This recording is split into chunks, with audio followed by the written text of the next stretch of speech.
Ici, au cœur de la mer, tout commence.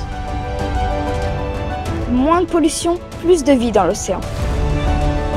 Observer pour préserver. Avec Nolan, Charlie et Juliette, nous cherchons à mieux comprendre les océans. Bonjour à tous et bienvenue dans cet épisode de La vie de ma mère. Alors on ne parle pas de ma mère, non, mais de nos mers, de nos océans, dans un moment stratégique, peut-être même historique, pendant que se joue la conférence des Nations Unies sur l'océan à Nice et le Blue Economy and Finance Forum à Monaco. Aujourd'hui, on va parler d'un sujet que les aquariologistes connaissent bien. Qu'est-ce qui se passe quand le pH de l'eau baisse? Ce sujet, c'est l'acidification des mers et des océans. Et je co-présente cette émission avec Juliette. Juliette, elle a 12 ans. Je vous propose qu'on aille la rejoindre. Suivez-moi.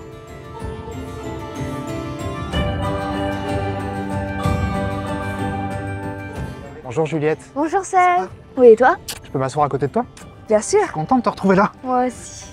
Tu sais que nous les humains, avec nos activités, on émet beaucoup de CO2, de carbone. Et ce CO2, il est capté par les mers et les océans. Oui, mais c'est positif. T'as raison, ça c'est positif et en même temps, ça a un impact négatif sur les océans. Comme l'acidification, ça le rend plus acide l'océan. Ça les rend acides comme le citron? C'est une bonne question. Et pour y répondre, on est allé voir Adrien Poquet. Il est docteur en biologie marine. Tu veux qu'on aille voir ce qu'il nous dit là-dessus? Oui, volontiers. Alors tu vois, quand tu presses un citron dans un verre d'eau, l'eau elle devient plus acide, plus piquante. Eh bien l'océan aussi peut devenir plus acide, mais pas avec un citron, avec un gaz invisible que l'on appelle du CO2 ou du dioxyde de carbone. Ce CO2, on en produit beaucoup quand on fait rouler nos voitures, quand on fait fonctionner nos usines ou quand on prend l'avion par exemple. Tout ça, ça brûle du pétrole, du gaz et du charbon qui émettent beaucoup de CO2 dans l'air. Mais ce gaz, il reste pas juste dans le ciel. L'océan, il agit comme une grande éponge.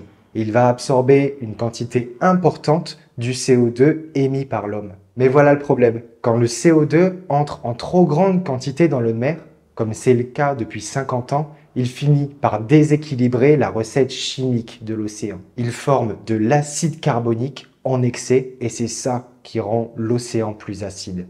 C'est super intéressant, mais ça fait aussi super peur. T'as raison, en fait, je me rends compte que dans ce monde, tout a une utilité. Tout est lié, tout est connecté. Mais alors, les poissons, ils meurent à cause de ce changement? Je sais pas si c'est exactement ça, mais Adrien a une réponse à t'apporter. Tu veux qu'on regarde? Oui, volontiers. Tous les poissons ne meurent pas directement à cause de l'acidification, mais ça peut les affecter de plusieurs manières. Ce sont surtout les organismes qui construisent une coquille ou un squelette calcaire qui sont les plus sensibles, comme c'est le cas des coraux, de certains planctons ou des coquillages. À cause de l'acidification, ces organismes vont avoir plus de mal à former leur structure. Et comme ils sont à la base de la chaîne alimentaire, c'est l'entièreté de l'écosystème marin qui peut être perturbée. Pour les poissons, l'acidification peut affecter leur comportement en les rendant plus sensibles au stress ou moins capables de s'orienter. Elle peut également changer leur alimentation s'il y a moins de proies disponibles ou affecter leur reproduction puisque certains poissons pondent moins d'œufs ou des œufs de moins bonne qualité quand l'eau est plus acide. Donc les poissons ne meurent pas forcément directement de l'acidification, mais ça leur rend leur environnement plus difficile à vivre. Et à terme, ça peut diminuer leur nombre. Alors, la base de la chaîne alimentaire marine, ce sont les coquilles de calcaire. En tout cas, t'as raison, les phytoplanctons, les zooplanctons, ils ont des coquilles en calcaire. Ils sont bien à la base de la chaîne alimentaire marine. Alors, moi, qu'est-ce que je peux faire à mon échelle? Tu peux faire plein de choses. Mais tu sais ce que j'ai envie de te proposer, c'est de participer à un atelier.